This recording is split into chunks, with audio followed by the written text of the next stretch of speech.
60 வயசுக்கு அப்புறம் நீங்க செய்யவே கூடாத 7 முக்கியமான தவறுகள பத்தி நான் சொல்லப் போறேன். இது வெறும் அட்வைஸா மட்டும் இருக்காது. அந்த பழக்கங்கள் ஏன் தப்பு, அதனால உங்க உடம்புக்குள்ள என்னென்ன பாதிப்புகள் வருங்கிற சயின்டிஃபிக் காரணங்களையும், அத சரி பண்றதுக்கான சிம்பிள் டிப்ஸையும் நான் சொல்லப் போறேன். ஒரு விஷயம் ஏன் தப்புன்னு நீங்க ஆழமா புரிஞ்சுக்கிட்டாதான் அத மாத்திக்கணுங்கிற அந்த ஒரு ஆர்வம் உங்களுக்கு வரும். ஆனா அந்த 7 தவறுகள பார்க்கறதுக்கு முன்னாடி 60 வயசுக்கு மேல நம்ம உடம்புல நேச்சுரலாவே என்னென்ன மாற்றங்கள் நடக்குதுன்னு தெரிஞ்சுக்கலாமா? அது என்னென்ன மாற்றங்கள்னு இப்ப பாப்போம். செல்கள் புதுப்பிக்கப்படுற வேகம் குறையும். உடம்புல ஏதாவது அடிபட்டாலோ இல்ல செல்கள் பாதிச்சாலோ அது பழையபடி சரியாகிறதுக்கு முன்ன மாதிரி இல்லாம கொஞ்சம் டைம் எடுக்கும். தசை இழப்பு, சார்கோபீனியா, தசைகளோட பலமும் அளவும் தானாவே குறைய ஆரம்பிக்கும். அதனால தான் சீக்கிரம் டயர்ட் ஆகுறோம். எலும்பு தேய்மானம், எலும்புகளோட அடர்த்தி குறைஞ்சு அது கொஞ்சம் பலவீனமடையும். மூட்டு வலி, மூட்டுகள்ல இருக்கிற அந்த ஜவ்வு கார்டிலேஜ் தேய்றதுனால வளையும் தன்மை குறைஞ்சு மூட்டு வலி வரும். செரிமான பிரச்சனை, சாப்பாட்ட ஜீரணம் பண்ற ஆசிட் சுரப்பு குறையும். இதனால வயிறு சம்பந்தப்பட்ட பிரச்சனைகள் வரும். இதய ஆரோக்கியம், இரத்தக் குழாய்கள் கொஞ்சம் டைட்டாக ஆரம்பிக்கும். இதனால பிபி மாற வாய்ப்பிருக்கு.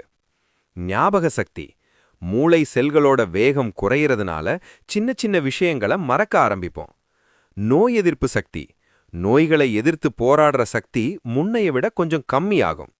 இதெல்லாம் கேட்டு பயப்பட வேணாம், ஏன்னா இதெல்லாம் ரொம்ப சாதாரணமான மாற்றங்கள் தான். ஆனா இங்க தான் ஒரு ட்விஸ்ட் இருக்கு. இந்த மாற்றங்கள் எவ்வளவு வேகமா நடக்கணுங்கிறத நீங்க தான் முடிவு பண்றீங்க. உங்க பழக்க வழக்கங்கள் சரியா இருந்தா 80 வயசுல கூட நீங்க 60 வயசுக்காரர் மாதிரி தெம்பா இருக்கலாம். ஆனா தப்பான பழக்கங்கள் இருந்தா 60 வயசுலயே 80 வயசு மாதிரி ரொம்ப தளர்ந்து போயிடுவீங்க. தவிர்க்க வேண்டிய அந்த 7 முக்கிய தவறுகள். இப்போ 60 வயசுக்கு மேல இருக்கிறவங்க தெரிஞ்சோ தெரியாமலோ பண்ற அந்த 7 ஆபத்தான பழக்கங்கள பத்தி பாப்போம். ஆனா கவலைப்படாதீங்க, ஒவ்வொரு பிரச்சனைக்கும் ரொம்ப சிம்பிளான தீர்வையும் நான் சொல்லப் போறேன். பழக்கம் 1, லேட்டா தூங்குறது இல்லனா சரியா தூங்காம இருக்கிறது. நம்ம ஊர்ல நிறைய பேரு வயசாயிட்டா தூக்கம் வராதுப்பா அப்படின்னு இத அசால்ட்டா விட்டுடுறாங்க. ஆனா நிஜம் என்னன்னா, தூக்கம்ங்கிறது வெறும் ஓய்வு கிடையாது. அது உங்க உடம்ப ரிப்பேர் பண்ற டைம். நீங்க தூங்கும்போது தான் உங்க உடம்பு தன்னைத்தானே புதுப்பிச்சுக்கும். இதனால என்ன பாதிப்பு வரும்? நம்ம உடம்புல மெலட்டோனின் அப்படின்னு ஒரு ஹார்மோன் சுரக்கும். இதுதான் ஆழ்ந்த தூக்கத்துக்கு காரணம். லேட்டா தூங்குறப்போ இது சுரக்கிறது பாதிக்கும். பிபி ஏறும், சுகர் லெவல்ல நிறைய மாற்றங்கள் வரும். பகல்ல சேதமடைஞ்ச தசை செல்களை சரி பண்ற வேலை பாதியிலேயே நிக்கும். அதனால தான் காலையில எந்திரிக்கிறப்போ உடம்பு வலிக்குது. முக்கியமா மூளையில இருக்கிற நச்சுக்கள், அதாவது டாக்ஸின்ஸ் வெளியேறாது. இதனால ஞாபக மறதி வர வாய்ப்பு இருக்கு. அன்னைக்கு முழுக்க ஒரு மாதிரி சோம்பலாவே இருக்கும். நீங்க என்ன செய்யணும்? இரவு 9 இல்லனா 9:30 மணிக்குள்ள படுக்க போயிடணும். தூங்குறதுக்கு 1 மணி நேரத்துக்கு முன்னாடியே மொபைல், டிவிய ஆஃப் பண்ணிடுங்க. அந்த நீல நிற வெளிச்சம் உங்க தூக்க ஹார்மோனை அப்படியே நிறுத்திடும். தூங்குறதுக்கு முன்னாடி ஒரு கிளாஸ் வெதுவெதுப்பான பால் இல்லனா துளசி டீ குடிங்க. படுக்கை அறை நல்லா இருட்டா இருக்கிற மாதிரி பார்த்துப்போங்க. நைட்டு சாப்பாட்ட தூங்குறதுக்கு 2-3 மணி நேரத்துக்கு முன்னாடியே லைட்டா சாப்பிட்டுடுங்க. ஒருவேளை தூக்கம் வரலன்னா அமைதியா உட்கார்ந்து மூச்சு பயிற்சி செய்யுங்க. பழக்கம் 2, காலையில எந்திரிச்ச உடனே தண்ணி குடிக்காம இருக்கிறது. நம்ம நைட்டு ஃபுல்லா தண்ணி குடிக்காம தூங்குறதால காலையில எந்திரிக்கும் போது நம்ம உடம்புல நீர்ச்சத்து ரொம்ப குறைவா, அதாவது டீஹைட்ரேட்டடா இருக்கும். அந்த நேரத்துல தண்ணி குடிக்காம மத்த வேலைகளை பார்க்கறது ரொம்ப தப்பு. இதனால என்ன பாதிப்பு வரும்? உடம்புல இருக்கிற கெட்ட கழிவுகள், அதாவது டாக்ஸின்ஸ் வெளியேறாம உள்ளேயே தங்கிடும். தண்ணி சத்து குறையிறப்போ ரத்தம் தடிமனாகும். இதுதான் ரொம்ப டேஞ்சர். இதையும் அதிகமா வேலை செய்ய வேண்டியிருக்கும். ரத்தம் கட்டியாகிறதுனால மாரடைப்பு இல்லனா பக்கவாதம் வர்றதுக்கு வாய்ப்பு அதிகமாகும். செரிமானம் பாதிக்கப்பட்டு மலச்சிக்கல் பெரிய பிரச்சனையா வந்து நிக்கும். உடம்புல மெட்டபாலிசம் ஸ்லோ ஆகிறதால ஒரு எனர்ஜியே இல்லாத மாதிரி ஃபீல் பண்ணுவீங்க. நீங்க என்ன செய்யணும்? முடிஞ்சா நைட்டு ஒரு செம்பு பாத்திரத்துல தண்ணி ஊத்தி வச்சு காலையில அந்த தண்ணிய குடிங்க. ஐஸ் வாட்டருக்கு பதிலா நல்லா வெதுவெதுப்பான தண்ணி குடிங்க. பிடிக்கும்னா அதுல கொஞ்சம் எலுமிச்சை சாறும் தேனும் கலந்துக்கலாம். எந்திரிச்ச உடனே நிதானமா 1 to 2 கிளாஸ் தண்ணி குடிங்க. தண்ணி குடிச்ச ஒரு 15 நிமிஷம் கழிச்சு உங்க மத்த வேலைகளை பாருங்க. நிச்சயமா 3வது பழக்கத்தை பத்தி ஒரு டாக்டர் நேரில் பேசுவது போன்ற எளிய தமிழ் நடை இதோ. பழக்கம் 3. சாப்பாட்ட மெல்லாம வேக வேகமா முழுங்கிறது. நிறைய பேருக்கு ஒரு பழக்கம் உண்டு. தட்டுல சாப்பாட போட்டா 5 நிமிஷத்துல காலி பண்ணிட்டு எந்திரிச்சிடுவாங்க. ஆனா ஒன்னு தெரிஞ்சுக்கோங்க, செரிமானம் அப்படிங்கிறது வயித்துல ஆரம்பிக்கல, நம்ம வாயிலேயே ஆரம்பிச்சிடுது. சரியா மெல்லாம சாப்பிட்டா என்ன ஆகும்? சாப்பாட்ட பெருசு பெருசா முழுங்குறப்போ அதை ஜீரணம் பண்ண உங்க வயித்துக்கு ரொம்ப கஷ்டம். அதுக்கு ஒரு பெரிய வேலைய நீங்க அநியாயத்துக்கு கொடுக்கறீங்க. நீங்க என்னதான் சத்தான சாப்பாடு சாப்பிட்டாலும் அதை மெல்லலன்னா அந்த சத்துக்கள் உங்க உடம்புல முழுசா ஒட்டாது. சரியா ஜீரணமாகாததால கேஸ் ப்ராப்ளம், நெஞ்செரிச்சல்லாம் வரும். இதனால குடல் இயக்கம் பாதிச்சு மலச்சிக்கல் பெரிய பிரச்சனையா வந்து நிக்கும். வேகமா சாப்பிடுறப்போ வயிறு நிறைஞ்ச திருப்தியே வராது. இதனால அதிகமா சாப்பிட்டு வெயிட் போடும், இல்லனா சத்து குறைபாடால உடம்பு ரொம்ப மெலிஞ்சு போயிடும். நீங்க என்ன செய்யணும்? ஒவ்வொரு வாய் சாப்பாட்டையும் குறைஞ்சது 25 to 30 தடவை நல்ல மெல்லுங்க. என்ன டாக்டர் இத்தனை தடவையா, யாரு மெல்லுவாங்கன்னு நீங்க நினைக்கலாம்.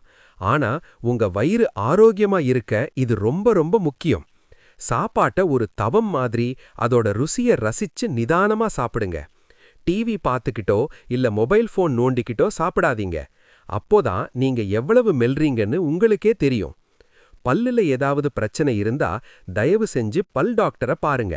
அதுவரைக்கும் சாப்பாட்ட நல்லா மசிச்சு கூழ் மாதிரி சாப்பிடுங்க. பழக்கம் 4. காலையில நடக்கிறத தவிர்க்கிறது. நிறைய பேர் என்கிட்ட சொல்லுவாங்க, டாக்டர் வயசாயிடுச்சு, கால் வலிக்குது, மூட்டு வலிக்குது, என்னால நடக்க முடியலன்னு. ஆனா உண்மை என்ன தெரியுமா? நீங்க எந்த அளவுக்கு நடக்கிறீங்களோ அந்த அளவுக்கு அதிக காலம் ஆரோக்கியமா வாழ்வீங்க. நடக்கிறத நிப்பாட்டுனாவ உங்க உடம்பு இன்னும் வேகமா பலவீனமாயிடும்.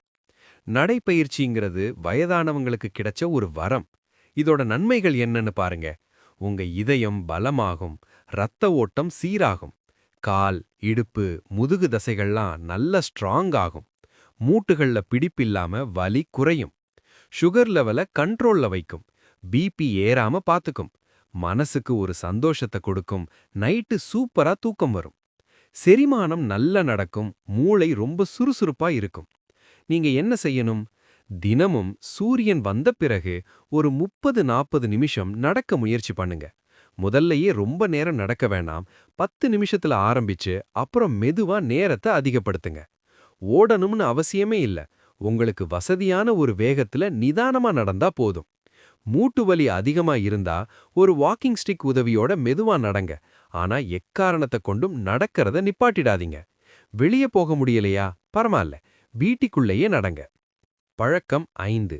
அதிகமா வறுத்த உணவுகள், அதாவது ஆயில் ஐட்டம்ஸ் அல்லது ஸ்வீட்ஸ் சாப்பிடுறது. 60 வயசுக்கு அப்புறம் நம்ம செரிமான மண்டலம் கொஞ்சம் ஸ்லோ ஆகியிருக்கும். அதனால ஹெவியான உணவுகளை ஜீரணம் பண்றது நம்ம உடம்புக்கு ரொம்ப கஷ்டம்.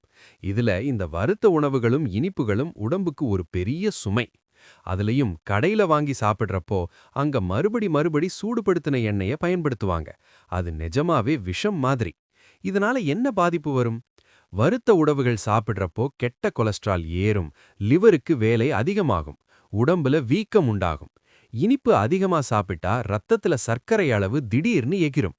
அது மட்டுமில்ல, இது உங்க எலும்புகளை பலவீனப்படுத்தும், நோய் எதிர்ப்பு சக்தியையும் குறைச்சிடும். நீங்க என்ன செய்யணும்? எண்ணெயில வறுத்த உணவுகளை முற்றிலுமா நிறுத்துறது நல்லது. இல்லனா ரொம்ப அபூர்வமா வாரத்துல ஒரு முறை மட்டும் சாப்பிடுங்க. நல்லா அவிச்ச வேக வைத்த உணவுகளான பருப்பு, காய்கறிகள், சூப், கிச்சடி மாதிரி லேசான சாப்பாட்ட சாப்பிடுங்க. வெள்ளை சர்க்கரைய முடிஞ்ச வரைக்கும் தவிர்த்துருங்க. இனிப்பு வேணும்னு தோன்னா பழங்களை சாப்பிடுங்க. தினமும் ஒரு சீசனல் பழம் சாப்பிடுறத வழக்கமா வச்சுக்கோங்க. பழக்கம் 6. நாள் பூரா ஒரே இடத்துல உட்கார்ந்திருக்கிறது. நம்ம உடம்பு இயங்குறதுக்காகவே படைக்கப்பட்டது. வயசாயிடுச்சு, இனிமே நான் ஒரு இடத்துல தான் உட்கார்ந்திருப்பேன்னு நினைச்சீங்கன்னா அது உங்க ஆரோக்கியத்துக்கு ரொம்ப ஆபத்து. நாள் முழுக்க உட்காந்துகிட்டே இருந்தா உங்க உடம்பு மெல்ல மெல்ல ஒரு துருப்பிடிச்ச இரும்பு மாதிரி ஆயிடும். இதனால என்ன பாதிப்பு வரும்? உங்க தசைகள் பலவீனமாகும், மூட்டுகள் எல்லாம் பிடிச்சுக்கும், அதாவது ஸ்டிஃப்னஸ் ஆயிடும். முக்கியமா கால்கள்ல ரத்த ஓட்டம் குறையும். இதனால பிபி, சுகர் ரெண்டுமே ஏறும். நீங்க ஆக்டிவா இல்லாம ஒரே இடத்துல இருந்தா மனசும் ஒரு மாதிரி சோர்வாயிடும். பகல்லையே தூக்கம் வரதுனால நைட்ல தூக்கம் இல்லாம கஷ்டப்படுவீங்க. நீங்க என்ன செய்யணும்? ஒவ்வொரு 30-40 நிமிஷத்துக்கு ஒரு தடவை சீட்ல இருந்து எந்திரிச்சு ஒரு 2-3 நிமிஷம் வீட்டுக்குள்ளேயே சும்மா நடந்துட்டு வாங்க. தாடாசனம் மாதிரி ரொம்ப சிம்பிளான யோகாசனங்களை செய்யுங்க. உட்கார்ந்திருக்கும் போது கூட சும்மா இருக்காம கால்களை ஆட்டுறது, கணுக்கால்களை சுத்துறது, கழுத்தை மெதுவா அசைக்கிறதுன்னு சின்ன சின்ன மூவ்மெண்ட்ஸ் கொடுத்துக்கிட்டே இருங்க. பழக்கம் 7. டீ, காபி மற்றும் மது பழக்கத்தை அளவுக்கு அதிகமா வச்சிருக்கிறது. நம்ம ஊர்ல டீ குடிக்காம தலைவலிக்குதுன்னு சொல்றவங்க தான் அதிகம். ஆனா 60 வயசுக்கு அப்புறம் இந்த டீ காபி மேல இருக்கிற மோகத்தை கொஞ்சம் குறைச்சுக்கணும். அதுவும் மது பழக்கம் இருந்தா அது இந்த வயசுல நிஜமாவே ஒரு விஷம் மாதிரி. இதனால என்ன பாதிப்பு வரும்? டீ காஃபில இருக்கிற கேஃபீன் உங்க தூக்கத்தை கெடுக்கும், நெஞ்செரிச்சலை உண்டாக்கும். ரொம்ப முக்கியமா இந்த கேஃபீன் உங்க உடம்புல இருக்கிற கால்சியம் சத்தை சிறுநீர் வழியா வெளியேற்றிடும். இதனால எலும்புகள் ரொம்ப பலவீனமாகி ஆஸ்டியோபோரோசிஸ் மாதிரி எலும்பு தேய்மான நோய்கள் வர வாய்ப்பு இருக்கு. மதுபானம் உங்க கல்லீரல், கிட்னி, மூளை, இதயம்னு உடம்போட எல்லா பாகத்தையும் பாதிக்கிறதோட மட்டும் இல்லாம கேன்சர் வர்றதுக்கான ரிஸ்கையும் அதிகமாக்கும். நீங்க என்ன செய்யணும்? டீ அல்லது காப்பிய ஒரு நாளைக்கு 1 கப்புக்கு மேல குடிக்காதீங்க.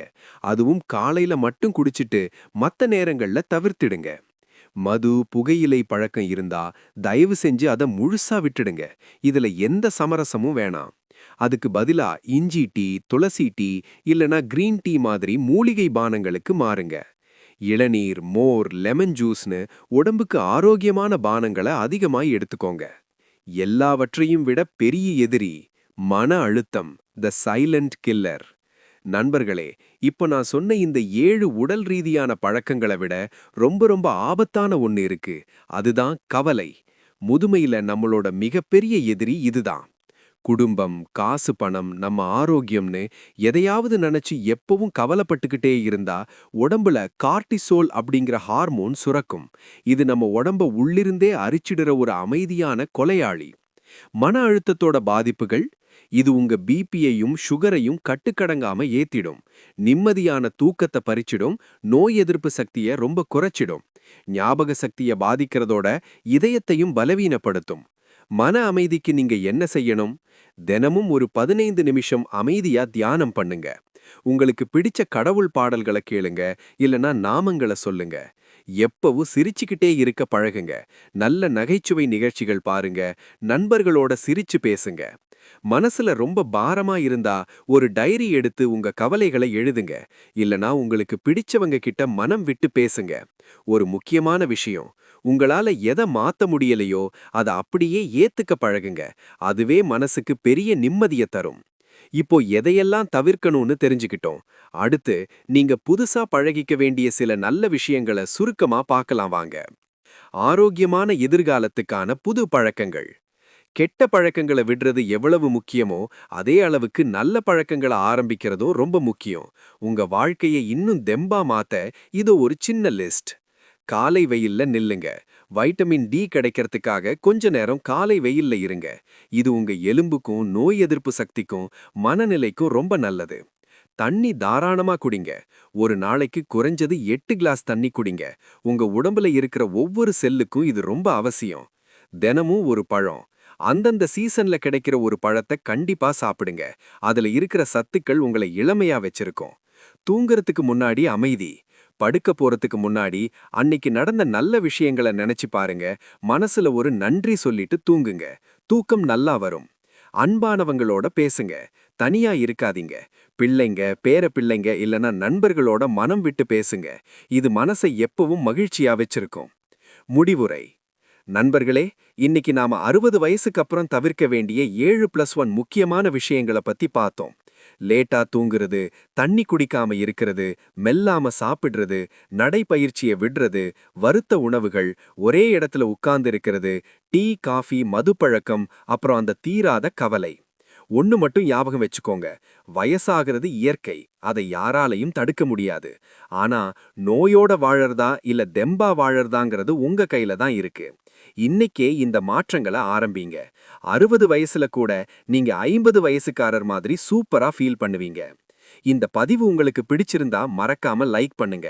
உங்க குடும்ப வாட்ஸ்அப் குரூப்ல இருக்கிற மத்த பெரியவங்களுக்கும் இதை ஷேர் பண்ணுங்க. அவங்களும் பயன்பெறட்டும்.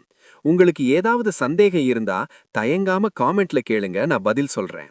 இது மாதிரி இன்னும் நிறைய தகவல்களுக்கு நம்ம சேனலை ஆரோக்கியமான முதுமைன்னு சப்ஸ்கிரைப் பண்ணி அந்த பெல் ஐகானை தட்டிடுங்க. உங்க மேல அக்கறை காட்டுங்க, ஆரோக்கியமா இருங்க, எப்பவும் சந்தோஷமா இருங்க. சின்ன மாற்றங்கள் பெரிய நன்மைகளை தரும். நன்றி.